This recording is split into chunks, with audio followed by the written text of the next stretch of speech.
Welcome back to Fast Politics, Mark. Well, I am glad to be with you, although I have to tell you, Molly, when do I get to be on when there is like good news? We're going to be doing it from CCOT soon. So the CCOT, our special CCOT specials will just have tin cans and yell at each other. Yeah, that makes sense. So let's talk about. You know what? The first thing I want you to talk about is executive orders because you've been targeted by them, by the Trump So, administration, so I right? read. And I actually think that there's some like media malpractice going, and I feel like you like media malpractice because you see it. So there's some media malpractice going on with the way that executive orders are reported on, especially the executive orders that come out of this administration, which are fairly batshit and often get crushed in court. So, can you talk us through sort of what a Trump style executive order is and what it means and how it differs from previous EOs? Yeah, let me start with this. What an executive order is supposed to be is a statement of policy from the president of the United States to the people who work for him. Really, it's nothing more than that. It just says, Right. look, I am the president of the United States. There are a whole lot of people in the executive branch who work for me directly or indirectly. And I have a point of view and I want to let you know what it is. So, traditional executive order might be that a certain day is considered a holiday or a month is we are celebrating a heritage month. Most executive orders are not masquerading, are not press releases masquerading as laws, which is what Donald Trump has turned them into. They are really the president has something on his mind. He wants to stay a position of policy. They can be a lot more substantive than what I use as examples, but they are really telling the executive branch adopt this policy. Right.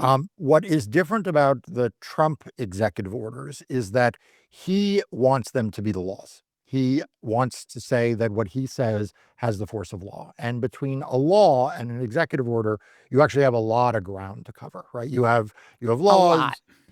laws, you have agency actions, you have Right. agency rulemakings, right? Those all have more force of law than an executive order does, which is really, Hmm. just like I said, an expression of the policy the president of the United States has. What's interesting is that, and this is one of the places I think that the media gets this wrong in a few places. Number one, they tend to treat these as having the force of law when they don't.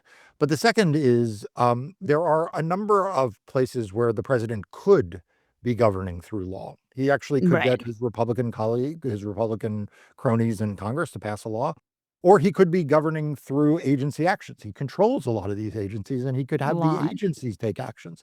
But he doesn't want that. He actually wants to be doing it in the least constitutional way, but in a way that he is the only actor. There are no other players in the show, right? Congress is not involved. The Right. agencies are involved. It's just him.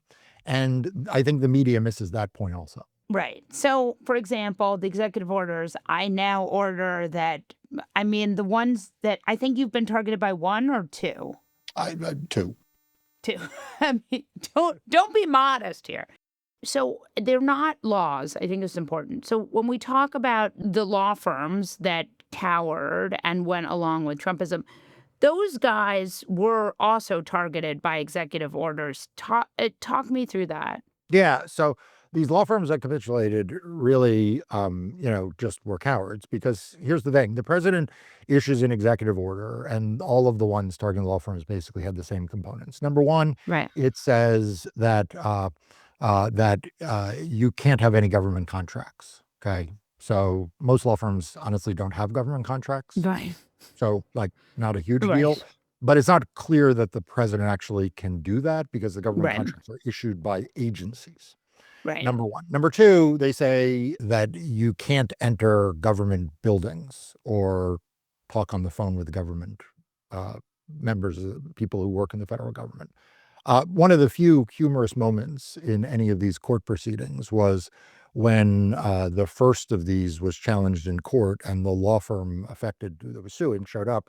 The judge actually said, "Any problem getting in today?" And the answer was no, right? Because the president doesn't actually control directly like the security apparatus of these buildings, right? So a lot of this is performative. Now, I'm not saying that these law firms didn't have real fear. They did have real Right. fear. They did have good reasons to go to court. But I am always reminded when I read these executive orders sometimes that it's like Donald Trump. If you remember in the negotiations between the president of Afghanistan Mhm. and the United States, there was always this sense that like the president of Afghanistan was like sitting in a palace in Kabul, but like he only controlled like the palace staff itself and like 10 feet outside. You know, but like once you go Right. down to the rest of Afghanistan, like he just wasn't able to wield a lot of power. And our federal government's really set up that agency heads Right, run these big departments. But like I said, what's interesting is he wants to make it seem like it is all him, even though he'd be much more effective if he right. tried to run some of this stuff through agencies. Well, and that is, I think, fundamentally the best thing about Trumpism is that, he sort of either doesn't know or doesn't care how a lot of this stuff works. And so he just tries to circumvent it. And the problem with the law, and again, we have problems with him ignoring the law, but the problem with the law is that there's a way things have to work. That's exactly right, which is why one of the most untold stories is how many cases he is losing. You Right. know, it is just astounding when you look at the number of actions he has taken, Elon Musk has taken, right? If you wrap sort of Doge into this, and the number of lawsuits that have been filed, and then you look at how many they've lost, it's astounding. I mean, they are losing almost everything in court. Yeah. And then you get into this game of cat and mouse, though, which is what you're alluding to, which is like, think why people think he's winning, right? Because he's actually losing the court cases. But then the Department of Justice lawyers and administration play this game of cat and mouse with the judges, being like, oh, wait, when you said we couldn't do that, we thought what you really meant was we could sort of do that. And then the judges are like, Right. no, I told you couldn't do that. Right. And like, that's the stage we're in right now. And some of the judges are starting to get really angry. One, at least, has said that he believes that there's probable cause to believe the administration's in contempt. I think Is that other judges, Boasberg? yeah, that's Boasberg. And I think you will find other judges follow suit now. And the next escalation we're going to see in this is a whole bunch of judges saying, you are violating my orders. And so you are Yeah. in contempt. And then the question will be, where do we go? Yeah. Well, we both saw this coming, We right? did. I mean, you didn't have to be a genius to see it coming because they published it with Project 2025. And we both spend a lot of time worrying about this country. We do. Um, People don't realize, but Molly and I have an off-air relationship of worry that is is it very similar. true? Like if you want authenticity, this is authentic because she and I have Right, these same right. text exchanges off the air. That are literally like, oh, Jesus fucking, like, did you see this? Oh my God, this is so bad. Sometimes one of us sends a message, the other one just says, "This is really bad." Like it doesn't start like we start out like this is really bad, and then you have to like go look at the news and like, "Ooh, yeah, no, she's Yeah. right. She just saw something." So Project 2025, the question was always like, and this is something I've been thinking about a lot, right? In 2016, 2017, he did a lot of stuff and a lot of it was able to be undone by Biden, right? And that is the big question now. So we're seeing stuff happen here. And can it be unrolled? Can it be unraveled? So my question for you is when you look at 2025, Project 2025, the heritage is sort of gestalt, how is it going? And do you think it's working the way they wanted? And where are we with that? Yeah. So look, I think that first of all of the media outlets that reported so breathlessly that Donald Trump had repudiated Project 2025 owe us all sort of a big apology because you are right. You and I were talking about how this is a bunch of nonsense that he's not going to implement Project Right. 2025 and he shouldn't be getting a free pass.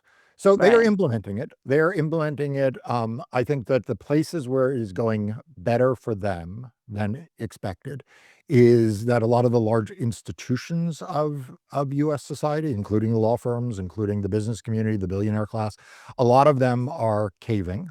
Yeah. And I would have expected there to be more pushback. I actually was Yeah. very struck by a podcast I listened to over the weekend. It was Scott Galloway was interviewing Mark Carney, the liberal leader of Yeah.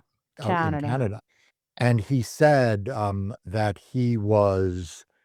that the thing that upset him the most and surprised him the most is how little the big institutions in the United States stood up against Right. Donald Trump when he was targeting Right. Canada. And I was And like, we're yeah, that's true across the board. And that's like the shitty law firms, because there are good law firms that have stood up. Yep, There are a absolutely. couple, and you have been really committed. And then there are good colleges. For example, Harvard is Absolutely. now. Let's talk about the Harvard case because I think that's really important. Yeah, look, kudos to Harvard. I mean, just imagine how it would look right now if Harvard had caved. If Harvard had caved, you would have seen a cascading effect through Right. all of the major universities. And by the way, look how different it might have been if Paul Weiss had not caved as among law firms, Mm-hmm. right? Like these early tests that Donald Trump does, whether it's Right. with this billionaire or that newspaper or this college and university or that law firm, these early test cases, I think we've learned are really important for setting the tone. And what Harvard has done is it has said, we are not going to be bullied. We are not going to let you use the threat of illegal action. Everyone needs to be clear about that. Like Right. Harvard sued and Harvard's going to win. Right. Okay. Because none of this is legal. Because, right. But what Harvard said is we're not going to be bullied by an illegal action. Right. And we're going to stand up, and that's going to give spine to a whole lot of other colleges and universities to stand up, and that seems to be happening. And it is a pathology that we have a president that issues what are clearly illegal actions that then Right. actually do cause some large institutions to back down. Um, when you look at Colombia, they gave up and now Trump wants more from them, right? If you look at Paul Weiss, so Trump has said privately and even publicly that he's thinking about having some of these law firms work on coal mines as part of their pro bono work. Imagine you are an associate who is now going to work. You had been doing domestic violence as your pro bono, and now you're doing coal mining, No, that's coal right. mine barons. That's right. He said coal mining, and he said also negotiating the tariffs. That was the other one. He's going to deploy these big law firms to negotiate tariffs. Um, when I saw there was an article in the New York Times saying that the big law firms are really surprised by all of this because they thought they had made a deal and they thought they really hadn't given anything up because Right. Donald Trump really wasn't going to ask them to do anything. My reaction was, you all are the worst lawyers in the history of the profession. I mean, like, I mean, what the hell kind of lawyer thinks they make a deal with Donald Trump in which, number one, Donald Trump keeps his end of the bargain, and number two, Right. doesn't ask for anything. Or doesn't Right. ask for anything. Like ritual humiliation is always Donald Trump's second move. Always, Always. always, always. And Yeah. so I don't know whether anyone would want to be represented by a law firm that thought that they could make a deal in good faith with Donald Trump under those terms. Look, I think that Donald Trump is the Godfather figure. Right. In that famous scene from The Wedding where he says, the time may come that I need a favor.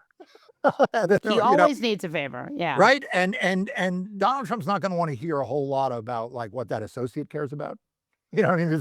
Donald Trump's not No. really all that interested in all the details of like conflicts and pro Right. bono. Like what he Yeah. knows is that these law firms owe him collectively $1 billion of legal services. Right. He's going to expect that they're going to show up and they're going to salute. And let me clue your audience in.